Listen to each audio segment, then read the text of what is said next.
What's up, everyone? Kevin Allen here, aka the Geek from DFS Army, and this is our NFL Week 2 Draftkings first look lineup.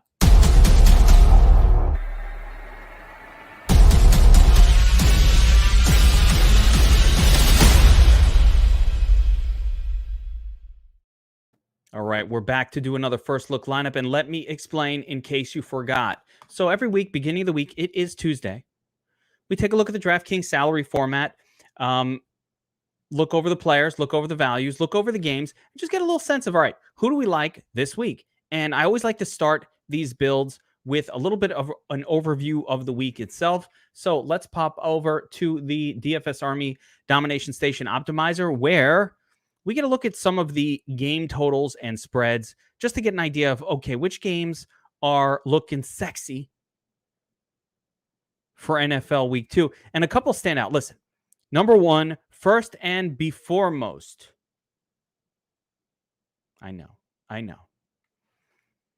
Cowboys, Chargers, 55.5. Listen, Dak Prescott has not been involved in a dud game in years. Okay. This is the ultimate target this week. I'm going to show you something. Okay. They don't show last year. All right. If you saw this going back to last season, there aren't duds in there. For some reason, Cowboys games constantly play massive scores. It worked again last week. For some reason, they continue to lose these games, but they score a ton.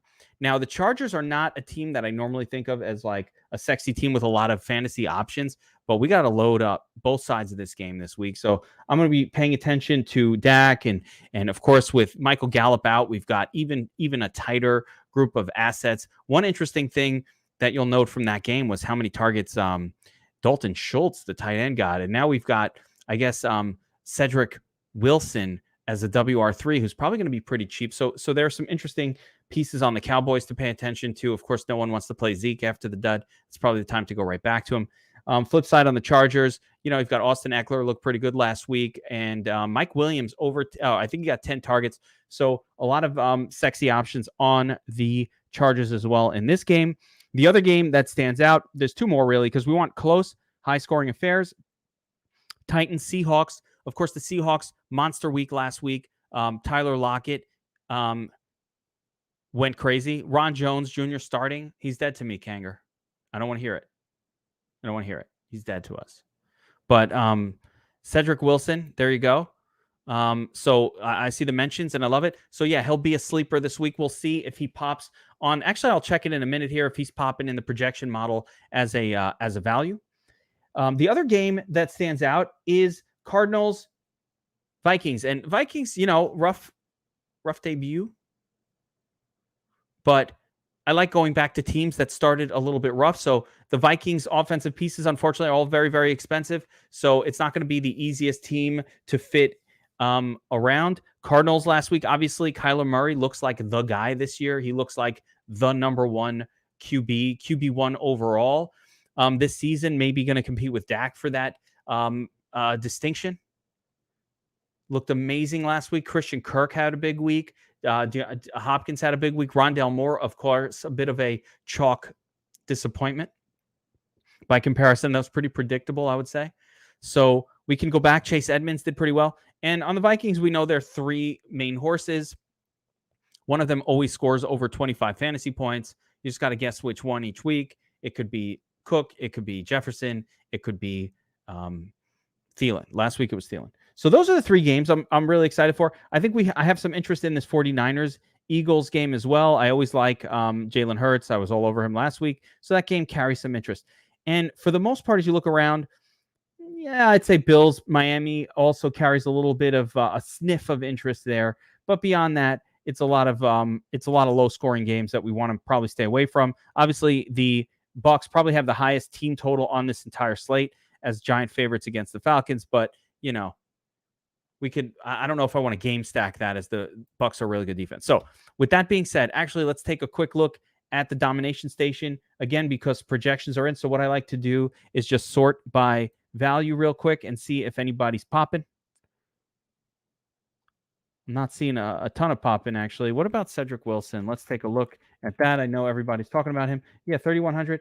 Yeah, the projection's just not popping on him yet, but it will later in the week. I think he should project higher than 6 points. Let's go to tight end and just go across the board. Higbee, geez, Shag Hennessy, Noah Fant. Noah Fant's really interesting this week. With Jerry Jeudy out. There's also, I guess, Tim Patrick. I'm curious where he's projecting early. Yeah. Okay, 11 points. So we got some decent value across the board, but nothing jumping off the page. That can change. All right. First look lineup. Let's start at the bottom with defense. Now, remember how we build Cole Kmet. There you go. Good. Oh, Gallup isn't ruled out yet. Okay, so real help coming from the where's the touchdown tight end? We'll figure that out as well, right? But let's start at defense. I always want to build bottom up, guys. So the technique I'm going to use here is going to be a bottom up construction, meaning I'm going to try to find sort of the cheapest viable players at each position group and then work my way up from there if there's any pop in values. I'm not seeing a ton of pop in values, so to speak, but we'll check it out. So at defense, I'm going all the way to the bottom group to see, all right, who is the cheapest viable? And yeah, I'm going to say right down here, I really don't want to play Texans defense at Cleveland. Cleveland is going to run all over them. So, I do like playing the cheapest defense a lot of the time, but it's really hard to see Texans just not getting a 0 here. Chris is saying Eagles defense. Let's see where they are. Yeah, San Francisco. I guess you could play the Eagles. They're an aggressive defense. I'd say Jaguars here against home against Denver is playable. Denver, not that great of an offense. Even Jets at home against New England. I know we all hate the Jets, blah, blah, blah. But New England is rolling out a young rookie quarterback. So you could see some mistakes there. You could get a couple sacks going. So I don't mind the Jets here. Eagles, Cowboys, Colts, Dolphins. I don't like teams against Buffalo. Chargers. I'm not really going to play a team against the Bills. Chargers against Dallas is a no. New Orleans, Carolina, no. Las Vegas, Pittsburgh, no. I mean, maybe Chicago up here, but I really want to stick with the cheap one. So, yeah, I think we can go Jets or Jaguars here pretty comfortably. I'm going to go with the cheaper one and the Jets. I know homer pick, whatever. It's not like what we're doing with defense is just taking a cheap one, guys. It's really hard to predict when a defense is going to do well or badly, and if for the most part you shouldn't. Okay, it's not something easy to predict. Now, I'm curious where Elijah Mitchell is priced right now. So that's an interesting price point. I'm really interested in Mitchell this week after the 19 carry explosion against the Lions, but I don't think it's a safe play. I got to think about that. I kind of wish he was a little bit cheaper, but we'll go to the running backs and see if we can find who our favorite or our comfortable low dollar ones are here. There weren't any real injuries week 1. We did get some clarity in some spots, but for the most part, there weren't any injuries that put us on any one, or at least there haven't been as of right now. Let's see what Connor did last week. 16 touches. Got a nice little workload, but very reminiscent of last year's Kenyon Drake. Lots of touches, almost no production. That is pretty much reminiscent. I just want to see what Williams did. Yeah, so they did a pretty even split with Javonte Williams last week. Melvin Gordon massively overpriced for the role.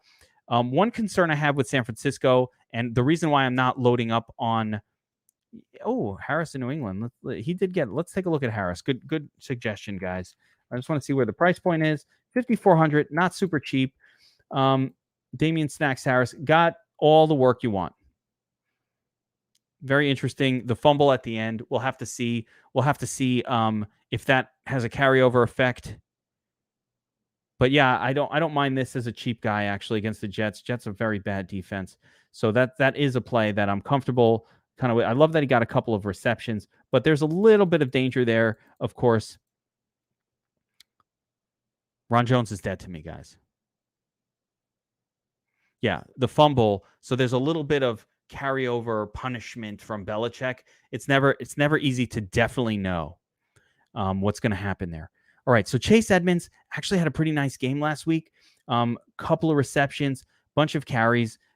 I don't know that this is a guy we can rely on week to week. That was a massive scoring game for the Cardinals, but I think he's more going to be somebody. I want more volume than that out of my running backs. So I think he's more somebody I'll keep in the mix in tournaments. Now, one guy I do love, now I wish the matchup was better, but I loved the workload for Darrell Henderson Jr. last week. Not because this doesn't show as many touches as you might like to see, but that was an elite Chicago defense, and they just didn't run it that much. So, oh, there you go. Good stuff, Jose, man. That's pretty fucking awesome on a single bullet. And I damn well hope you put that in a 150 or 300 person contest, because I highly recommend that you always put your lineups and focus your money not on the Millie Maker, but on contests with 150 to 350 entrants, because that same 320th in the Millie Maker that won you, $40 on 10 or 60 on 10 or 80, whatever it was, wins a shitload more if it takes first place. Can win $2,000 in a smaller contest, like a $33 contest. So definitely do that. Isn't this the correct time to get back to Jones? He's dead to a lot of people in a great matchup. Yes. Tournament only. Mark Ingram should be overlooked all season. He is duty, and his team is duty as well. Don't be fooled by week one. Last season, week one, Jaguars beat the Colts. They still suck the rest of the year. Back testing works on all sites. Absolutely. You should be back testing. Those of you guys who are DFS Army subscribe, you should be absolutely back testing all the time. All right. So Darrell Henderson, I like him here, 5,700. Going to get a full workload. They did not give any touches to Sony Michel. I'm keeping him in mind. Chris Carson stands out as one of actually the better values on the slate. He gets a lot of work. There's really no reason not to be interested in him here. Tennessee, bad defense. I'll throw it in there as one of the cheap guys. Now, part of the reason I'm trying to go cheap at running back is because we want these Dallas wide receivers. You just do. I don't care what the matchup says. I don't care that this says first. It means nothing to me. Dallas just throws the ball nonstop, and that's just a team we want to load up on. Osborne is a cash wide. Who the? No. We're not doing Osborne. He did get a lot of looks, though. That's very interesting, man. Good find on him. But I don't know that I could trust that. But yeah, I mean, pick him up in your fantasy leagues, in your dynasty leagues. He's available in dynasty. That's crazy. All right, let me get back to it, because the Osborne thing's really interesting. Good find, Chris.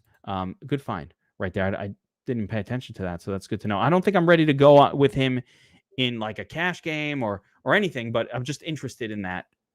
Why he got so many targets. That could have been a one-off, or it might continue. All right. So we've got 5,700. We've got our, if we're going to go with, I think we got to go the trio. Prescott, Lamb, Cooper here. Trying to keep it cheap at running back to make it work. Tight end, we can always save a little bit of money as well. So let's find us a low-cost tight end. How about Gronk? Kylie Pitter, fine. Kyle Pitts, all good. Deron Waller, probably going to get another 13 targets. Perfectly cool with paying up for him if we have the money. Noah Fant, playable. Especially without Jerry Jeudy in there. I think we're going to go back to Gronk here. It's a high-scoring game. Let me see if I can find anybody from these other high-scoring games. I don't want to pay up. I don't want to pay up for Kittle or Waller. Henry, I can't trust him or the volume. Tyler Higbee's fine down here. Don't love the game environment as much.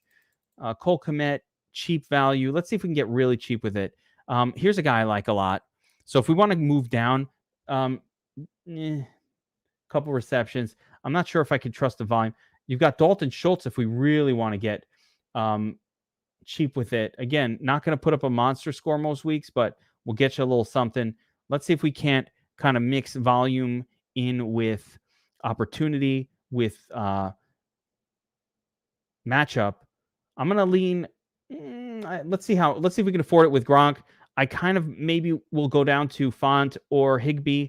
Either one of them is perfectly good. Higbee got six targets. He's going to get looks in that offense. There's no doubt about it. Let's go with Gronk here for now. All right, we got 5,800 left, 2 position groups to fill. So if I can get, I do like to have a stud running back in each lineup. I mean, you got to like Austin Eckler here. Let's see what other running backs really stand out. I mean, Zeke Elliott, wait a second. Now he's being priced as a dud. That's also very interesting. A little too much Dallas. But that price is hard to ignore. Zeke Elliott didn't have a bad... Zeke Elliott's matchup, we knew he was going to have a bad game at Tampa. We absolutely knew it. But there are definitely some concerns here about usage. I think Chubb stands out as a pretty studly play in an elite matchup. But for some reason, I feel like those kind of plays just end up failing. Feels a little too basic. The guy we really probably want is Kamara. But if we do it, we don't have enough salary left over to complete a lineup. Oh, we'd have to really make some wholesale changes. I'm not willing to do that. Yeah, if you put Chubb in here, you pretty much have to use one of these 3K turds, which is fine. As the final wide receiver. Ooh, KJ Hamler. There we go. That's interesting. So KJ Hamler, interesting play here. You know, he looks like he's going to be the wide receiver 1 or wide receiver 2 now for Denver. Maybe it's Tim Patrick. Maybe it's KJ Hamler. I don't know if I like it. I don't know if I want to go this way. Let's see here.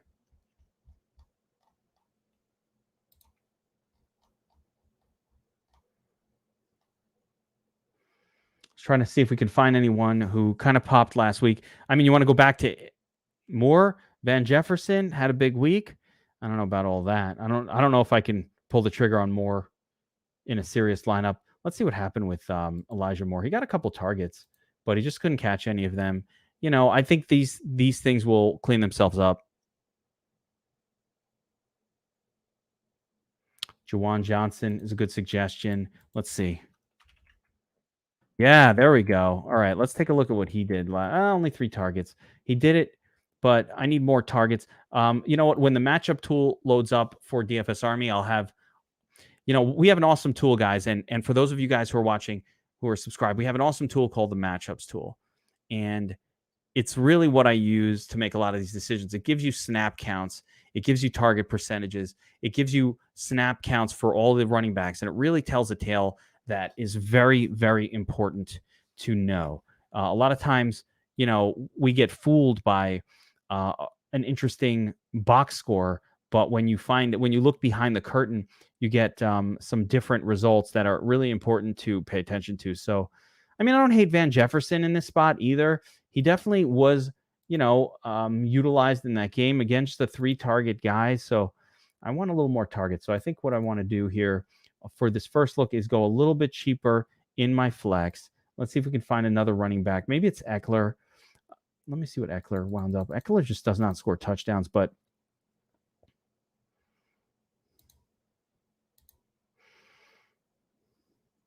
the hell? No receptions for Eckler last week?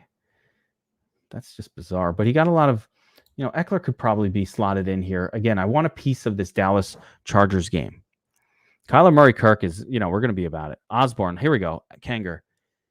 Dude, that's good numbers, man. That's good numbers. The only issue is, let's take a look at this Vikings matchup here. I see the interest. Yeah, Arizona, man, they're going to need to be thrown a lot. They're not going to be able to just dominate this game. Yeah, I think Osborne is, you know, that sounds great. I wish I heard of Osborne. I got to pick him up in my dynasty leagues. I'm about to go make some dynasty pickups here, but I think I'm going to go for the purpose of this one. Probably shouldn't, you know, we'll take a look at Osborne a little deeper, but I think we can get away with something like this. Oh, I like Rager. He looked pretty good. 6 targets, 6 receptions. Looked really good against Atlanta. I mean, he looks like the guy. Let's see if we can get any of these rookies here as well. These other rookie guys. No. Yeah, I think we throw Jalen Rager in here and finish this one up as an interesting approach. So what I like about this lineup is you've got Dak, Lamb, Cooper, come back with Austin Eckler. So a full Dallas game stack with a player from the Chargers. I'd actually love to get Mike Williams in here. I want to point out that Williams, he's priced up so high. It's a little crazy, but I'm definitely going to do this in tournaments where he had this just incredible volume game, 12 targets, 8 receptions, 22 fantasy points. Like, this is what we dreamt about with Mike Williams when he was drafted. And finally, he's doing it. Another guy is Will Fuller that I want to mention him as well. Everybody forgot about him. Yeah, always Deontay. You know I love Deontay Johnson. Great. Fournette or Montgomery in the flex? Montgomery.